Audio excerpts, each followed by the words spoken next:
اعوذ باللہ من الشیطان اللعین الرجیم بسم اللہ الرحمن الرحیم نحمدہ وصلی علی رسولہ الکریم اما بعد فقد قال اللہ تبارک فی القرآن المجید یا ایہا الذین آمنوا اذکروا اللہ ذکرا کثیرا وسبحوہ بکرۃ واصیلا۔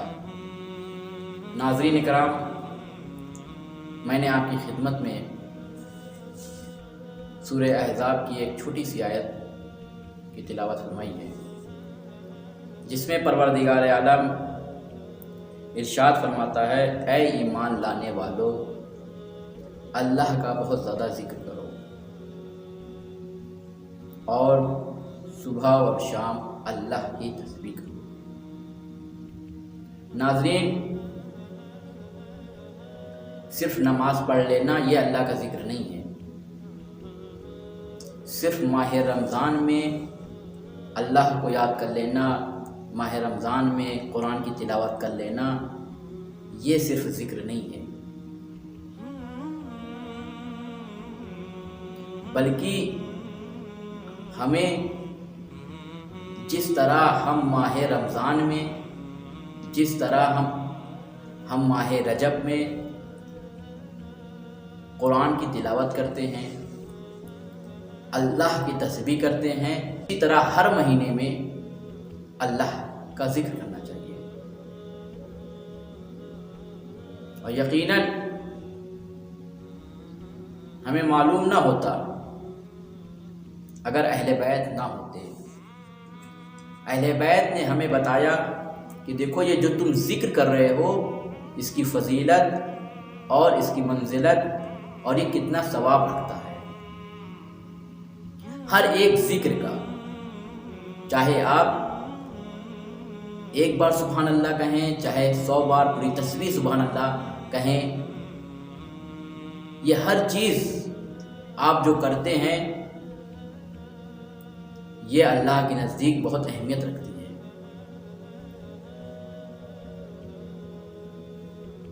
کیا ہمیں معلوم ہے کہ سبحان اللہ کہنے کے فوائد کیا ہیں اور سبحان اللہ کہنا ہمارے لیے کتنی فضیلت رکھتی ہے؟ لہذا تاریخ میں ایک چھوٹا سا واقعہ ملتا ہے، اور وہ واقعہ یہ ہے کہ جناب سلیمان جو ایک نبی گزرے ہیں، اور اللہ نے ان کو ایک حکومت عطا کی تھی، اور ایسی حکومت جس کی کوئی مثل نہیں تھی۔ جناب سلیمان، ایک بار حضرت سلیمان اپنے تخت پر بیٹھے ہوئے تھے اور ہوا کو حکم دیتے ہیں کہ اس تخت کو آسمان کی طرف لے جاؤ۔ تاریخ بتاتی ہے کہ جب جناب سلیمان فضا میں تھے تو وہ تخت 3 میل لمبا، 3 میل چوڑا، اور تقریباً اس میں 6000 کرسیاں تھیں، اور جناب سلیمان اس تخت کے بیچوں بیچ میں بیٹھے ہوئے تھے۔ آگے پہلی صف میں علماء تھے، پھر اس کے بعد دوسری صف میں وزراء تھے، اور اس کے بعد جناب سلیمان تشریف فرما تھے۔ جناب سلیمان ابھی اپنا سفر کر رہے تھے کہ ان کا گزر ایک دیہات سے ہوا۔ ان کے کان میں ایک آواز آئی، وہ آواز تھی سبحان اللہ۔ ایک دیہاتی کسان جو اللہ کی تسبیح کر رہا تھا اور کہہ رہا تھا، پروردگار تو نے آل داؤد کو کتنی شاندار حکومت عطا کی ہے، اور سبحان اللہ کہتا جاتا تھا۔ جناب سلیمان نے جب یہ آواز سنی تو ہوا کو حکم دیا کہ مجھے نیچے اتار۔ ہوا نے جناب سلیمان کے تخت کو نیچے اتارا۔ جناب سلیمان علیہ السلام اس کسان کے پاس پہنچے اور کہتے ہیں کہ تمہیں معلوم نہیں ہے کہ یہ سبحان اللہ جو تم کہہ رہے ہو اس کی کتنی فضیلت ہے۔ ایک بار جناب سلمان فرماتے ہیں کہ ایک بار سبحان اللہ کہنا یہ میری جو حکومت ہے اس سے بہتر ہے۔ اب آپ سمجھ رہے ہیں کتنی فضیلت اور اہمیت ہے۔ صرف ایک بار کہنے کا ہی، صرف ایک بار اگر آپ سبحان اللہ کہتے ہیں تو یہ منزلت ہے، یہ فضیلت ہے۔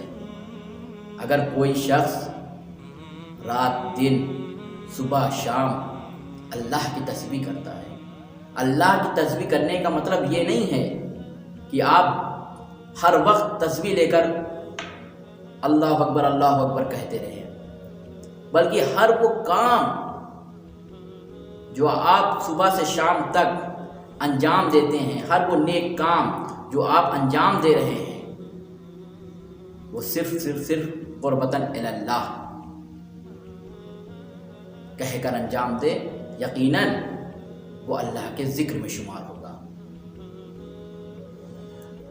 امیر المومنین حضرت علی بن ابی طالب علیہ السلام ارشاد فرماتے ہیں کہ اگر کوئی شخص ایک بار سبحان اللہ کہتا ہے تو ملائکہ اس پر درود بھیجتے ہیں، اور وہ سبحان اللہ کہنے کا جو ثواب ہے وہ صرف پروردگار جانتا ہے اور کوئی نہیں جان سکتا۔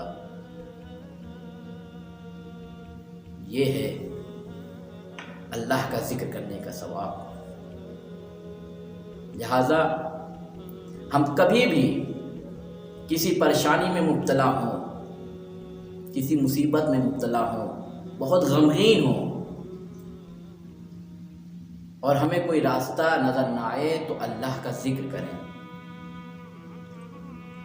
اگر آپ اللہ کا ذکر کریں گے تو یقیناً وہ تمام پریشانیاں آپ سے دور ہو جائیں گی۔ آج ہم اکثر سنتے ہیں کہ ایک بھائی دوسرے بھائی میں اختلاف ہوتا ہے، باپ بیٹے میں اختلاف ہوتا ہے، میاں بیوی میں اختلاف ہوتا ہے، ایک ہی گھر میں سب رہتے ہیں لیکن پھر بھی اختلاف ہے۔ کیوں؟ کہ انہوں نے اپنے آپ کو اللہ کے ذکر سے محروم رکھا ہے۔ اگر وہ اپنے آپ کو اللہ کا ذکر سے اپنے گھر کو منور کرتے تو شاید ان کے گھر میں اتنے اختلافات نہ ہوتے۔ لہذا میں اسی پیغام کے ساتھ آپ سے وداع ہونا چاہتا ہوں۔ والسلام علیکم ورحمۃ اللہ۔